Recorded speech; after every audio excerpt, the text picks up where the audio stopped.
अस्सलाम वालेकुम, आप देख रहे हैं इनसाइड पाकिस्तान। मैं हूं मोहम्मद ज़फ़ीर। इमरान खान हुकूमत का बड़ा चैलेंज, पनामा के बाद अब खुल गया है ब्रॉडशीट का नया महाज।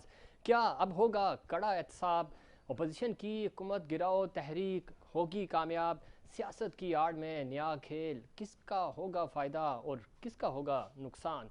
आखिर मुल्क कब आखिर मुल्क का कब सोचेंगे ये हुक्मरान? और ख़ास तौर पे इस वक्त अगर हम बात करें तो अपोजिशन मुतहर्रिक हो चुकी है, वो लॉन्ग मार्च की तैयारी कर रही है। और ये लॉन्ग मार्च कितना फ़ायदेमंद होगा अपोजिशन के लिए? दूसरी तरफ कहा यह जा रहा है कि बिलावल भुट्टो साहब कह रहे हैं कि हम तहरीक अदम एतमाद लेकर आएंगे हुकूमत के ख़िलाफ़। अगर तहरीक अदम एतमाद लेके आते हैं तो इनको वाज़ेह अक्सरियत साबित करना होगी ऐवान के अंदर, लेकिन बज़ाहिर अगर नंबर्स की बात करें तो ऐसा मुमकिन नज़र नहीं आ रहा। दूसरी तरफ चूँकि सेनेट इंतखाबात हैं और सेनेट इंतखाबात में भी कहा यह जा रहा है कि अगर ये इलेक्शंस हो जाते हैं और पाकिस्तान तहरीक इंसाफ के पास वाज़ेह अक्सरियत होगी और उस अक्सरियत की बुनियाद पर ख़ास तौर पे पाकिस्तान पीपल्स पार्टी सिंध की अगर हम बात करें तो सिंध में एहतसाब का अमल भी तेज़ हो जाएगा। दूसरी तरफ अगर हम कराची की बात करें तो कराची ट्रांसफॉर्मेशन प्लान के वाले से बड़ी ज़बरदस्त डेवलपमेंट्स हुई हैं। हफ्ते की शाम जब असद उमर साहब की सीएम सिंध के साथ मुलाकात हुई और कराची पैकेज के हवाले से दोनों सिंध और वफाक मिलकर काम करने को तैयार हैं। और ये वो काम था जिसके लिए कराची के अवाम और सिंध के अवाम ख़ास तौर पे इस तरफ उनकी उम्मीद थी कि कराची के हवाले से ख़ास तौर पे कोई डेवलपमेंट होगी। बज़ाहिर ये मीटिंग बड़ी खुशगवार रही। अब देखना ये है कि जो 300 से ज़ायद जो प्रोजेक्ट्स हैं उन पे चीफ़ सेक्रेटरी सिंध जो है वो साइन करने को तैयार नहीं है। क्या अब वो उनकी परमिशन दे देंगे ताकि वफाक इस पर काम कर सके? दूसरी तरफ कल मुस्तफ़ा कमाल साहब ने रैली निकाली और उन्होंने मरदमशुमारी के हवाले से बड़ी दिलचस्प कहानी है ये भी, क्योंकि सिंध के हवाले से अगर हम बात करें तो पाकिस्तान पीपल्स पार्टी को भी मरदमशुमारी पे तहफ़्फ़ुज़ात हैं, MQM पाकिस्तान को भी हैं, इवन पाकिस्तान तहरीक इंसाफ को भी तहफ़्फ़ुज़ात हैं। लेकिन ये तहफ़्फ़ुज़ात कौन दूर करेगा? तमाम जमातें अपोजिशन की जो हैं वो वज़ीर-ए-आज़म इमरान खान साहब से मुतालबा कर रही हैं कि मरदमशुमारी दोबारा की जाए, कराची के अवाम को कम गिना गया और उनको प्रॉपर गिना जाए, पूरे गिने जाएँ। 3 करोड़ का दावा किया जा रहा है कि कराची की आबादी है, और जब तक आप कराची के अवाम को सही नहीं गिनेंगे तो कराची के मसाइल भी हल नहीं होंगे। इन तमाम इश्यूज़ पे बात करेंगे। आज हमारे साथ स्टूडियो में मौजूद हैं मोहम्मद शब्बीर, आप MP हैं, PTI के सीनियर सियासतदान हैं। बहुत शुक्रिया आपने प्रोग्राम में वक्त दिया। उनके साथ तशरीफ़ रखते हैं जनाब मिर्ज़ा आलम बेग साहब, सीनियर तज्ज़ियाकार हैं, कराची के हवाले से ख़ास तौर पे कराची के इश्यूज़ पे बड़ी गहरी नज़र रखते हैं। बहुत शुक्रिया बेग साहब, आपने भी प्रोग्राम में वक्त दिया। शबीर साहब, सबसे पहले गुफ्तगू का आगाज़ आपसे करेंगे। अच्छी बात है कराची ट्रांसफॉर्मेशन प्लान के वाले से जो सिंध और वफाक एक अच्छी मीटिंग हुई हफ्ते को, और लग ये रहा कि शायद कराची पैकेज पे कुछ बात बनेगी। जज़ायर के वाले से भी इस पर बात हुई। आपको लगता है कि अब कोऑर्डिनेशन बेहतर हो रही है और कराची के जो मसाइल हैं वो हल होंगे? PTI पहले ही दिन से जो है कराची में काम करने के उसमें एक इरादे से आई है। अच्छा, इसमें हमें जो मसाइल आ रहे थे वो सिंध गवर्नमेंट की तरफ से आ रहे थे। ठीक है। सिंध गवर्नमेंट ने कभी भी जो है इस काम को जो है वो हमेशा रोड़े अटकाएं, ठीक है। और वो नहीं चाहती कि कराची एक जगमगाता है शायद दोबारा अपनी बहाली पर आए। उसमें कराची के हवाले से जितने भी उन्होंने कर सकते थे वो किए हैं, लेकिन PTI ने अपना बड़ापन किया और हमने इस कराची के नेट हमने ख़ुद इनसे कंप्रोमाइज़ किया, और हम चाहते हैं कि कराची ट्रांसफॉर्मेशन जो प्लान है, जो हमारे कराची का प्लान है वो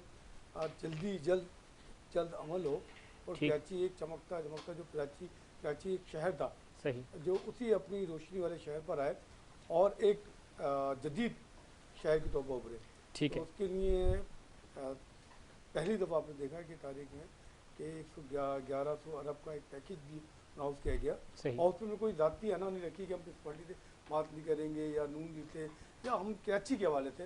हम समझते हैं कि हमें जहाँ भी जाना पड़ा हम जाएंगे, और जो अमल है, जो काम है, उस काम को तेज़ करेंगे। ठीक है, काम को तेज़ जो रुकावटें आ रही हैं, और जो सियासी रुकावटें हैं या जो भी रुकावटें आ रही हैं, सियासी रुकावटें पीपल्स पार्टी के हैंड से, हमने वहाँ भी जाकर कोशिश की है कि कराची के लिए सिर्फ कि कराची का अच्छा शहर बने, और फिर ज़ाती सियासी खिलाफत को बाला ताक रखकर कि कराची के लिए सोचा जाए, कराची के लिए सोचा जाए। बेग साहब, आपने बड़ी गहरी नज़र रखते हैं कराची के इश्यूज़ के हवाले से खास तौर पे। आपको लगता है कि सही मानों में जो हफ्ते को ये मीटिंग हुई और इससे पहले भी होती रही, हफ्ते वाली खुशाइंद इसलिए हम कह रहे हैं कि पहली दफ़ा ऐसा हुआ कि बहुत सारे पॉइंट्स पे दोनों जमातें अग्री कर गई हैं। 300 से ज़्यादा प्रोजेक्ट्स हैं जिसमें सिंध हुकूमत के जो चीफ सेक्रेटरी हैं वो साइन करने को तैयार नहीं हो रहे। वो तैयार होंगे तो उसके बाद ही ये प्रोजेक्ट जो हैं वो स्टार्ट हो सकेंगे, क्योंकि वफाक पाबंद है सिंध का। तो ये म्यूचुअली जब तक ये आगे नहीं बढ़ेंगे तो ये मामलात भी 1100 अरब रुपये का जो पैकेज है या कराची की डेवलपमेंट है तो वो फिर इसी तरह बीच में हवा में ही रहेगी, या इस पर कोई डेवलपमेंट होती हुई नज़र आ रही है आपको? बहुत शुक्रिया ज़फ़ीर। जैसा कि अभी आपने कहा कि 300 ऐसे प्रोजेक्ट हैं जिन पे चीफ सेक्रेटरी साहब ने साइन करने हैं लेकिन वो नहीं कर रहे। तो देखें, किसी भी सूबे का जो चीफ सेक्रेटरी होता है वो अपने सबरा के मातहत होता है, सूबाई हुकूमत के मातहत होता है। वो असखुद कोई पॉलिसी मुरतब नहीं करता, ना उसको करना चाहिए कि जनाब असखुद वो किसी उसमें, अनटिल कि उसमें कोई टेक्निकल प्रॉब्लम ना हो या करप्शन इन्वॉल्व ना हो और कुछ चीज़ें भी ना हो। सही। इस वक्त जो ट्रांसफॉर्मेशन के हवाले से आपने देखा कमेटी हुई, बैठे, एक पे बज़ाहिर ये हुआ कि इंशाअल्लाह ताला आने वाले वक्त में काम किया जाएगा। देखें, अभी भी गा का लफ्ज़ के अंदर शामिल है। ठीक है, बेशक हो सकता है नेक नियति हो, जिस तरह अभी उन्होंने कहा पीटीआई की तरफ से जब भी कोशिश की गई, मौजूदा सिंध हुकूमत ने खासतौर पर पीपी ने उसमें रोड़े अटकाए। देखें, बात यह है कि अगर आपकी विल अच्छी है तो ऐसे बहुत से मंसूबे आप जारी कर सकते थे जो इससे पहले भी वफाक ने बराह रास्त किए। ठीक है। लेकिन इस वक्त सिर्फ ये कहना है कि ये जब तक सिंध हुकूमत हमारा साथ नहीं देगी हम काम नहीं करेंगे, इसका मतलब है आप भी उस अंदाज में सिंसियर नहीं थे। आज आपने चला, अल्लाह ताला ने मौका दिया और ये पता है कि ये दोनों की विल के साथ साथ एक तीसरी क़ुव्वत भी जिस मुल्क में मौजूद है जिसने इन दोनों को मजबूर किया इस बात पे कि आप एक पेज पे बैठें। और 1100 अरब का जो लॉलीपॉप अभी तक बज़ाहिर दिख रहा है उसको मुंह से निकालने के बजाय उसको वहाँ पे उसके जो सम्राट हैं वह आम तक जाने चाहिए। तो मैं समझता हूँ अगर ऐसी वाकई है और आने वाले वक्त में दोनों एक पेज पे काम करते हैं तो कोई वजह नहीं कि कराची जो अब खंडात का शहर बन गया है, जिस तरह शबीर भाई ने कहा कि कराची शहर था, तो था का लफ्ज़ यूज़ करते हुए दिल में दर्द होना चाहिए और इस अंदाज़ को महसूस करना चाहिए कि आज क्या वजह है कि जहाँ पले बड़े और जिसने पूरे मुल्क का रेवेन्यू संभाला है, माशी हब है, आज उसके लिए हम था का लफ्ज़ इस्तेमाल कर रहे हैं। तो सर वो कोई कहते थे कि वो थे हो जाएंगे, तो अब था का लफ्ज़ इन्होंने इस्तेमाल कर दिया। तो ये कौन सी ताकतें हैं जिन्होंने इस शहर को है से था तक ले गए? देखें, ये क़ुव्वतें, ये ताकतें ना आपसे छुपी हुई हैं ना मुझसे छुपी हैं। आम आदमी को पता है कि जो लोग यहाँ पे माजी के अंदर अपने आप को स्टेक होल्डर्स कहते रहे और जिनका आवाम ने भरपूर नुमाइंदगी भी दी, मौक़े भी दिए, लेकिन वो अपना किरदार अदा करने में नाकाम रहे। ठीक है। जिसकी छोटी मिसाल अगर आप देखें, आज मरदमशुमारी, मेरिट का कत्लेआम, ये सब बातें हो रही हैं। अगर आप माजी के औराक को जाग के देखें और 1973 का वो जो माहदा था जिस पे साइन किए गए, उसमें देखें कि लोगों ने उस पर साइन किए थे उस वक्त, और उसके साथ साथ उसकी जो तौसीक हुई वो इस मुल्क में मौजूद जो इस टाइम इनके हलाक में शामिल है MQM, उनके लोगों ने उसकी तौसीक की अपने वक्तों में। ठीक है। बात यह है कि सियासत एक नज़रिया ज़रूरत बन गया है और इस वक्त लोग जो हैं सिर्फ अपनी ज़रूरतों को देखते हुए फैसले कर रहे हैं, और इसके अंदर जब तक अच्छी नीयत शामिल नहीं होगी मैं नहीं समझता कि अमली इक़दाम होंगे। ठीक है, अच्छी नीयत का होना बहुत ज़रूरी है, लेकिन कोऑर्डिनेशन बहुत इंपॉर्टेंट है। हम वेलकम करेंगे नवीद एंथोनी साहब को, MP हैं पाकिस्तान पीपल्स पार्टी के, सीनियर सियासतदान हैं। बहुत शुक्रिया आपने प्रोग्राम में वक्त दिया। जनाब, किस तरह देखते हैं कराची ट्रांसफॉर्मेशन प्लान के वाले से बात हो रही है और ख़ास तौर पे कहा यह जा रहा है कि अब वफाक और सिंध मिलकर आगे बढ़ेंगे 1100 रुपये पैकेज के वाले से। हफ्ते को जो मीटिंग हुई उस मीटिंग के रेफरेंस में अगर देखा जाए तो असद उमर साहब ने कहा कि जज़ायर पर अलग अलग मौक़िफ़ ज़रूर है, मगर हमारी तरजीही तामीर और तरक्की, हम चाहते हैं कि सिंध के अवाम को मज़ीद जो है वो कारोबार के मौके मिलें, कराची डेवलप हो, और सिंध हुकूमत भी यही चाह रही है। तो कन्फ्यूजन कहाँ है, कहाँ फिर आपका और वफाक का मसले क्यों आ रहे हैं इसमें? बहुत शुक्रिया। अभी मेरे जो हिफाजत दोस्त गुफ्तगू कर रहे थे, मैं उस पर कोई हैरान नहीं था और ना ही कोई परेशान था, क्योंकि था थी थैया इनका जो है ना, अच्छा, वो पिछले 22 सालों से इस मुल्क की कौम जो है ना वो देख रही है। और ये जो था थी थैया ये जो हुआ था इस्लामाबाद के धरनों में, वो भी पूरी कौम ने देखा। अच्छा। अब उसी बेस पे ये पूरे मुल्क की जो है ना वो, चाहे माशी पॉलिसी हो, चाहे अपोजिशन की जमातों के साथ रिलेशन हो, वो था थी थैया पे ही होता है। अच्छा, ठीक है ना। और इनको कुछ नहीं आता कि इस मुल्क को चलाना। वजह क्या है? 22 साल की अब आप देख लीजिए, कराची से मोहब्बत का आलम ये कि एक नारा इलेक्शन में लगाया गया था कि वज़ीर आज़म कराची से होगा। सही। और इमरान खान साहब ने कराची से इलेक्शन लड़ा और कराची के अवाम ने उनको जितवा दिया, और सबसे पहले जो सीट छोड़ी कराची। ठीक है। फिर कुछ 100 जो था वो बिलियन से मेरे ख्याल कुछ 120 अरब का या कुछ ऐसे था, मेरे ख्याल 162 अरब कराची पैकेज। चलो, पहला 162 अरब का कुछ अनाउंसमेंट हुई थी ना, कराची से मोहब्बत थी उनको, बिल्कुल। तो उन्होंने 162 का जो है वो अनाउंस किया, फिर वो था थैया हो गया। अच्छा, कुछ भी नहीं हुआ उसमें।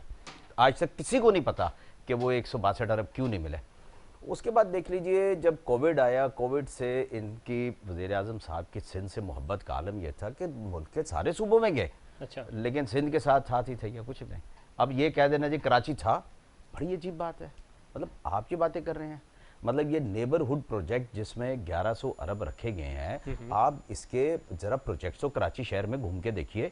जो कराची शहर की कदीम आबादियाँ थीं उनकी ब्यूटिफिकेशन के लिए जिस तरीके से सिंध हुकूमत काम कर रही है, आप जाएं बंस रोड पे चले जाएं, आपको ट्रैफिक फ्री मिलेगा। लोगों की एक अच्छी इंटरटेनमेंट के लिए वो फूड स्ट्रीट को बना दिया गया, वो कराची की एक कदीम फूड स्ट्रीट है। ठीक है। अच्छा, उसके साथ ही आप देखिए कि जितने भी हमारे तालीमी इदारे थे उस एरिया में, लियारी की तरफ भी जाए ना, उसी जाऊंगा ना, आप मुझे जाने देंगे तो मैं जाऊंगा, नहीं, इंटरप्ट करेंगे तो फिर मुश्किल ड्राइविंग सीट पे आप होगा, बैठे हैं। इंटरप्ट करेंगे तो मुश्किल होगा। नहीं, मैं नहीं, मुझे ग्रेजुअली जाने दे, ग्रेजुअली जाने दे, ना ग्रेजुअली जाने दे।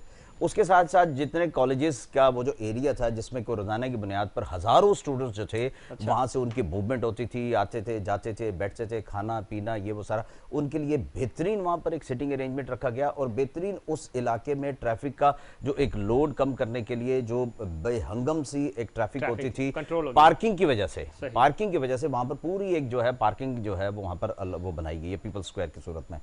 फिर आप आ जाइए लियारी में भी बिल्कुल प्रोजेक्ट्स हो रहे हैं और उस पे होगा और आपको नजर आएगा, तो नजर आएगा, नजर आएगा, नजर आएगा। नहीं नहीं नहीं नहीं, गा तो मैं उसको फ्यूचर टेंस में बात कर रहा हूँ ना कि वहां पर नजर आएगा आपको। आप देख लीजिए यहाँ पर आ जाइए, कुरंगी में आ जाइए। ठीक है। कुरंगी में चंद दिन पहले एक बेहतरीन चुरंगी का इफ्तिताह हुआ है। भाई चुरंगी वो सिर्फ चुरंगी नहीं है ना, अच्छा। तो आपकी नजर में चुरंगी होगी, ठीक है। लेकिन वहां से जितने लोग मुस्तफीद उस रोड से हो रहे हैं और वो जो माहीगीर जो इंडस्ट्री है, जो गरीब मेहनतकश लोग हैं, शायद मेरे लिए और आपके लिए वो एक चुरंगी की हैसियत रख लो, लेकिन उनकी जो है रोजाना की रोटी रोजी वहां से जो है ना उसका वो ताल्लुक है वहां पर। तो नेबरहुड प्रोजेक्ट्स पे काम हम कर रहे हैं और कराची में आपको ग्रेजुअली एक तरक्की का सफर जो आप देख रहे हैं वो उसका तसलसल जो है ना वो नजर आएगा। नवीद साहब, बड़ी खुशी होती कि आप मुझे गिनवाते कि जिस तरह ब्रंस रोड की आप छोटी सी स्ट्रीट की बात कर रहे हैं, पीपल्स आपने स्क्वायर की बात की, बहुत अच्छी खुशाइंद बात है। आपने एक चुरंगी की भी बात कर ली, दो तीन चीज़ें मैं भी गिनवा देता हूँ। इशारा फैसल की कारपेटिंग भी आपने की थी, ये जहाँ हमारा ऑफिस है इससे थोड़ा सा आगे एक अंडरपास भी आपने बनाया। ये वो छोटे छोटे प्रोजेक्ट हैं जो एक MPA UC लेवल पे हो सकते थे। कराची की डेवलपमेंट में इनका कोई किरदार नहीं है। नंबर 1।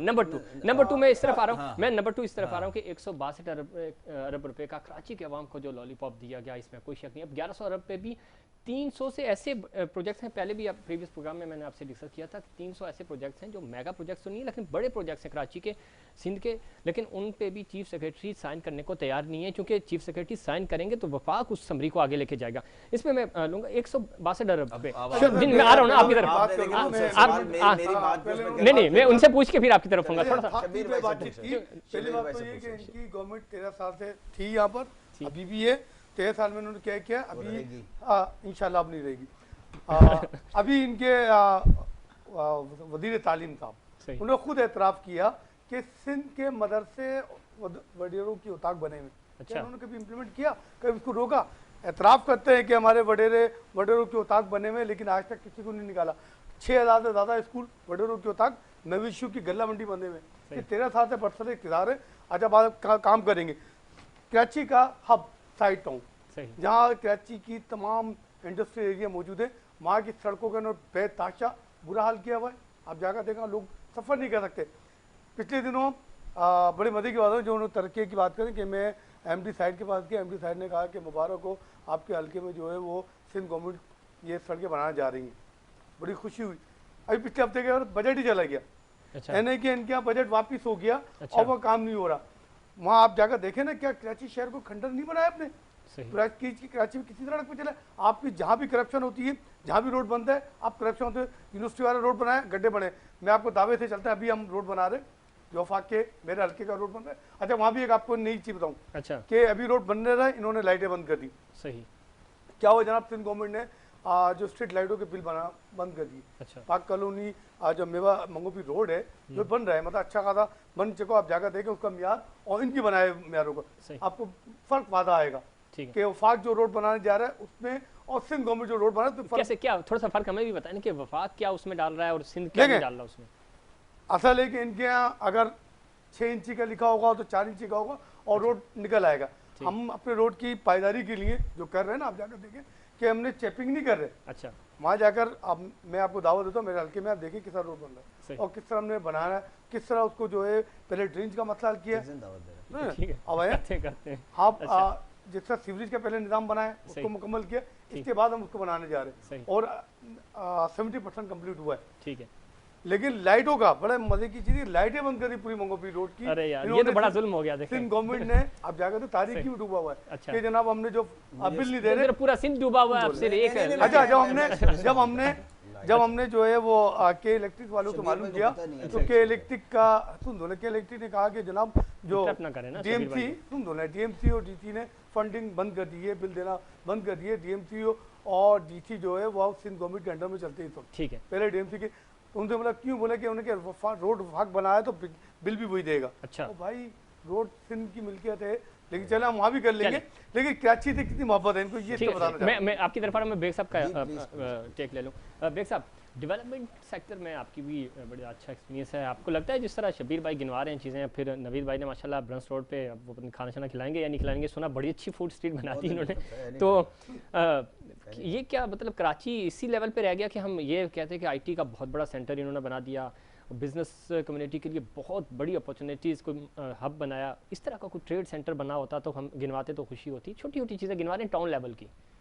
हाँ ज़फ़ीर, बात वही है कि मैंने कहा ना कि यहाँ पे अभी भी जो बात हो रही है ब्लेम गेम वाली बात हो रही है। सही, अवामी मसाइल की जो बात जहाँ तक अभी जिस तरह अंदोनी भाई ने की, बंस रोड का बनना खुशाइन बात है अपनी जगह, रोडों का क़याम बहुत ज़रूरी है, लेकिन असल में जो आवाम के असल मसले हैं ना उनसे अभी तक नज़र चुराए हुए हैं। अच्छा, वफाक के हवाले से नुमाइंदगी कर रहे हैं शबीर भाई, इनसे पूछें जिस बुनियाद के अंदर आपको ऐवानों में बिठाया गया था और जिस तरह एंथोनी भाई ने भी ताते थैया की गर्दानी की, तो मैं तो ताते थैया पे इतनी कहूँगा कि भाई बहुत हो गए, बस कर दो भैया, इस आवाम को दे दो वो कुछ जिसके लिए उसने आपको अपने कांधों में बिठाकर ऐवानों में पहुँचाया और नुमाइंदगी थी। देखिए बात यह है, जिस मुल्क की आवाम वहाँ की बुनियादी सहूलतों को तरसे, वो पार्क को लेके क्या करेगी जिसके घर में खाने को कुछ नहीं है। वो रोड बेशक पहिया होगा उसका कि जी आगे कारवां बढ़ेगा, लेकिन उस कारवां का वजूद किधर से आएगा जब आप इंडस्ट्रियां बंद करने ले आएंगे। जिस बिजली की केसी की आप बात कर रहे हो, दूसरे ये जो अभी शब्बीर भाई जैसा रोड के काम गिना रहे थे, इसका बजट कहाँ से हासिल कर रहे हैं? क्या इनको वफाक बराह रास्त दे रहा है? अगर वफाक दे रहा है तो यकीनन उसकी जिम्मेदारी है कि वो उसकी तमाम चीज़ों को, लाइबिलिटीज को क्लियर भी करे। ठीक है ना। सिंध हुकूमत का जहाँ तक मामला आता है, देखिए सिंध हुकूमत ने बहुत सी जगह पे काम किया, लेकिन दर हकीकत वो काम नहीं किया जिसकी वजह से आज इनको स्पेस दिया गया और यहाँ पे पीटीआई का वजूद जन्म लिया। इससे पहले वफाक के अंदर जो नुमाइंदगी थी वो पीटीआई के हवाले से पहले पीएस पार्टी की रही है, पीएम की रही है, इन सब की रही है, लेकिन हकीकत में कराची को उस अंदाज में नहीं दिया गया जो उसका हक था। यही वजह है कि आज भी हम बैठ के टीवी के ऊपर कराची का मुकदमा लड़ रहे हैं और बेबसी का, नोहा का कर रहे हैं। इस वक्त कोई खुशी की शादियां हम नहीं बजा रहे, हम अभी भी गलियों मोहल्लों पार्क में महदूद हो गए हैं। खुदा को मानो कोई मेगा प्रोजेक्ट पे आ जाओ, आवाम की जो बुनियादी सहूलतें हैं, आप सेहत आमा के मुतालिक दुरुस्तगी करो, आप उनके रोजगार से मुतालिक दुरुस्तगी करो, आप उनके उसूल माश के लिए करो, आप क्वार्टर इंडस्ट्री डेवलप करो, आप लोगों को ज़हनी सुकून दो। आपने उसको एक तरफ कर दिया, छोटी छोटी खुशियां देने का मकसद ये कि आपने आवाम की वैल्यू को है ना सिर्फ इतना कैलकुलेट किया है, आप समझ नहीं सके आवाम के मसले हैं क्या। ठीक है, अवाम के मसले हैं क्या आप समझने में आपने मिस कैलकुलेट किया जनाब नवीद एंथोनी साहब। MQM, PTI, PSP तीनों जमातें जो कराची की हैं वो ये कह रही हैं आपको कि आपने कराची शहर को कचराची बना दिया। तो ये क्यों आपने इस पे 13 सालों में मुसलसल आप हुकूमत में, तो सारा ब्लेम आप पे आता है कि इसको तबाह करने में सड़कें टूटी फूटी, बसें 10 थी, अब 166 बसें नहीं 66 बसें आप सिर्फ और दे रहे हैं, वो भी मेंटेनेंस वगैरह करके। तो ये क्या कोई आपको कराची दुश्मनी है आपकी ख़ास तौर पे, या क्या वजह है कि आप कराची की डेवलपमेंट में अपना किरदार नहीं अदा कर पा रहे? मैं अभी शबीर भाई जिस तरीके से बात कर रहे थे, मतलब ये बड़ी एक वाकई गैर मुनासिब सी बात है कि ये जो रोड बना रहे थे शबीर भाई, ये जो रोड बना रहे थे उस पर स्ट्रीट लाइट्स जो है वो बंद कर दी गई, ये सिर्फ इस वजह से कि बिल्स की वजह से, यही फरमा रहे थे आप जी? बिल्स की वजह से नहीं, चलो बिल्स की वजह से ना, बिल्स की वजह से। तो ज़रा मैं शबीर भाई से थोड़ी एक वजाहत चाहूँगा, ठीक है, कि ये जो आउटस्टैंडिंग बिल हैं डिस्ट्रिक्ट वेस्ट के, वो चेयरमैन किसका था? DMC का। शबीर भाई जनाब मैं बता देता हूँ, अब मैं बता देता हूँ। नहीं डेटा निकाल रहे उन्होंने, गूगल कर लिया अरे खैर गूगल निकाल लिया उन्होंने। गूगल को छोड़ दीजिए, ये तो गूगल के सहारा लेंगे। पीटीआई का था, डीएमसी वेस्ट का चेयरमैन पीटीआई का था, जो आउटस्टैंडिंग बिल गलत है। एजाजुल हसन थे, अच्छा वाइस चेयरमैन किसका था? वाइस चेयरमैन हमारा था, लेकिन अच्छा अब वो चलाता कौन था मामलात को? चले ये अब आगे ना मैं सारा कुछ बंद हुए। अरे मेरे भाई 6 महीने से बिल नहीं दिया आप लोगों ने। 6 महीने की पुरानी कहानी, 6 महीने की पुरानी कहानी निकाले। आउटस्टैंडिंग बिल में चैलेंज करता हूँ आपको, निकाले। बता देना लाइव, आप बता दें। लाइट्स का बिल जो है वो डीएमसी देती है। शबीर भाई बता दे ताकि फिर अरे भाई डीएमसी देती है। वैसे बड़ा चैलेंज बड़े करते हैं, ये हाल है, ये इनकी परफॉर्मेंस का हाल है। 5 साल बल्दियात पे ये काबिज रहे, और वो भी केस की सूरत में आए थे, जीत के नहीं आए थे। पूछ लीजिए इनसे। बताएं जिस तरह से वफाक में जीते थे, आसिफ जीता था। अच्छा। आसिफ खान, हाँ सामने बैठे हैं, इनके वोटों के पीछे निशान लगे हुए थे, बाकायदा केस हुआ था। ये तो वफाक में भी डीएमसी में भी शबीर भाई बताएं। शबीर भाई पूरी डीएमसी वेस्ट जो है उस पे कब्जा कर लिया। शबीर भाई, और उसके बाद शबीर भाई वजात दे दे, नहीं कर सकते, वजात दे दे। पूछा आसिफ खान नहीं जीता था, बताए ना। नहीं सिंध पे ना, अभी तो ये वजात दे दे, फिर आगे बढ़े। मुझे पीएसपी की तरफ भी जाना है। मुखालफत करते थे उस दौर में, एमक्यूएम के साथ मिलकर डीएमसी वेस्ट बनाई इन्होंने। शबीर भाई चैलेंज कबूल करें, शबीर भाई चैलेंज, अरे चैलेंज कबूल करें, चैलेंज कबूल करें, चैलेंज। लाइट अगर बंद होती 6 महीने पहले बंद होती। यकीन जाने ये मेरा पुराना पार्टी का साथी है, इसने इतनी मुझे सपोर्ट की तो थोड़ी सी कम से कम डीएमसी वेस्ट ने जिस तरीके से पैसा खाया उसको इंडोर्स की आज प्रोग्राम में मैं इसका शुक्रगुजार हूं। नवीद भाई अब थोड़ा सा मार्जिन, पुराने साथी हैं आपके यार, थोड़ा सा margin they they, margin they दे, मतलब चले मार्जिन दे दे। मुझे ब्रेक पे जाना, मैं आ रहा हूँ आपकी तरफ आ रहा हूँ। मुझे पीएसपी से ज्वाइन किया नजम मिर्जा साहब ने, खा गए ये लोग। नजम मिर्जा साहब आपने बहुत बड़ी रैली निकाली कल, आपका मुतालबा है कि मर्दमशुमारी जो है वो जाली थी, मर्दमशुमारी सही नहीं, कराची के अवाम को सही नहीं गिना गया। आपकी आवाज मुझे सही तरीके से नहीं आ रही। जी नजम मिर्जा साहब आप सुन सकते हैं मुझे? जी बिल्कुल अब आवाज आ रही है। कल आपकी रैली थी और आपका मुतालबा यह है कि कराची के अवाम को कम गिना गया, इनको सही गिना जाए, और सही गिनेंगे तो ही कराची के लिए जो बजट है या कराची के लिए जो डेवलपमेंट्स के बजट्स हैं उस पर काम हो सकता है। आपको कोई यकीन दहानी हुई? आप वज़ीर आज़म साहब से आपका बराह रास्त मुतालबा था, चेयरमैन पीएसपी बार बार वज़ीर आज़म को ये याद दहानी करा रहे थे कि कराची के अवाम को सही गिना जाए। आपको लगता है कि आपके इस मुतालबे पे अमल होगा? देखिए जी, कल तो कराची के अवाम ने एक रेफरेंडम कर दिया है मुस्तफ़ा कमाल के हक में, और उन्होंने कराची की हर लसानी इकाई जिसमें सिंधी, महाजिर, बलोच, पठान सब लोगों ने एक ज़बान होकर एक ही नारा लगाया है कि मर्दमशुमारी नामंजूर।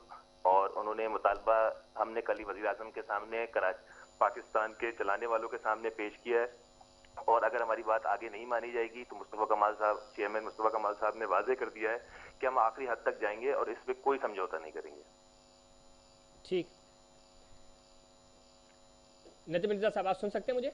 जी मैं सुन रहा हूँ। अच्छा, तो ये आपका मुतालबा तो बिल्कुल दुरुस्त है, लेकिन पाक सर ज़मीन पार्टी का भी यही मुतालबा है, एमक्यूएम भी उसके भी तहफ़्फ़ुज़ात हैं, पाकिस्तान पीपल्स पार्टी के भी तहफ़्फ़ुज़ात हैं, और मज़े की बात के वफाक में जो बदसर इक़्तिदार है पाकिस्तान तहरीक इंसाफ, उसके भी कराची के वाले से जो मर्दमशुमारी है उस पर उसके भी तहफ़्फ़ुज़ात हैं। तो तमाम जमातों के जब तहफ़्फ़ुज़ात हैं तो इस मसले का हल क्यों नहीं हो रहा? देखें जी, तहफ़्फ़ुज़ात तो हैं लेकिन अमली कदम कोई भी नहीं उठा रहा। अमली कदम सिर्फ पाक सरजमीन पार्टी ने उठाया है, और आगे भी इंशाअल्लाह ताला इसका मसले को हल जो है पाक सरजमीन पार्टी ही कराएगी। बाकी जितनी जमातों का आपने नाम लिया है वो पार्टनर्स इन क्राइम है, उनको सब कुछ पता है, लेकिन वो खुद ही इस मसले को हल करना नहीं चाहते हैं, और उसी में उनका फायदा है। आपने पीपल्स पार्टी का नाम लिया है, पीपल्स पार्टी को ये मर्दमशुमारी सूट करती है क्योंकि ये देही इलाकों के वोटर ज्यादा गिने गए हैं। ये शहरी इलाकों के वोटर ज्यादा गिनने को सपोर्ट नहीं करेंगे, क्योंकि इनकी हुकूमत की जो बेस है वो इसी वजह से है कि ये लोग इलेक्ट होकर वहां से ही आते हैं। अगर सही मुनसिफाना मर्दमशुमारी होगी तो ये सीटें जो रेशो है 70% शहरों में आ जाएगा, और जाहिर बात है लेकिन पाकिस्तान पीपल्स पार्टी को भी तो तहफ़्फ़ुज़ात हैं उनके, वो कह रहे हैं कि हमारी सीटें तो कम हुई हैं, बढ़ी नहीं है जिस लिहाज से आबादी बढ़ी है। नहीं, किसकी सीटें कम हुई हैं? पाकिस्तान पीपल्स पार्टी की? जी, अंदरूनी सिंध में। नहीं, कौन सी सीट कम हुई है? वही है आप 98 की मर्दमशुमारी पे जो सीटें इनकी नहीं, वो कह रहे हैं कम मिली है ना, यानी 2-3 सीटें बढ़ी हैं, ज्यादा बढ़नी चाहिए थी। नहीं, तो ये तो कराची की तो साथ नाइंसाफी हुई है ना। आप ये समझे कि 45% सीट्स कराची में आनी चाहिए थी इसकी। अच्छा, लेकिन वो नहीं आई है अभी, वो 25%, 22% पे ये रुका हुआ है मामला।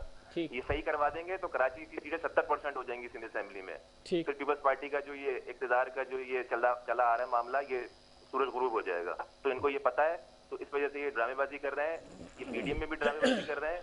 और लेकिन नजीर मिर्जा साहब वो तो सीटें लेते जा रहे हैं, वो 100 के लगभग उनकी सूबाई असेंबली में सबसे ज्यादा सीटें आई हैं इस दफा। तो अगर ऐसा होता तो उनको वोट ना मिलते ना। नहीं, वोट मिलने की मैं बात नहीं कर रहा, इनका वोटर ट्रांसफर होकर शहरों में आ गया है। मुस्तफा कमाल साहब यही तो कह रहे हैं कि हम कराची की, हम ये बात नहीं कर रहे कि कोई लखानी इकाई की आबादी गिनी जाए। ये पूरे पाकिस्तान से माइग्रेशन हुई है और कराची में हुई है। कराची लैंड ऑफ अपॉर्चुनिटी है।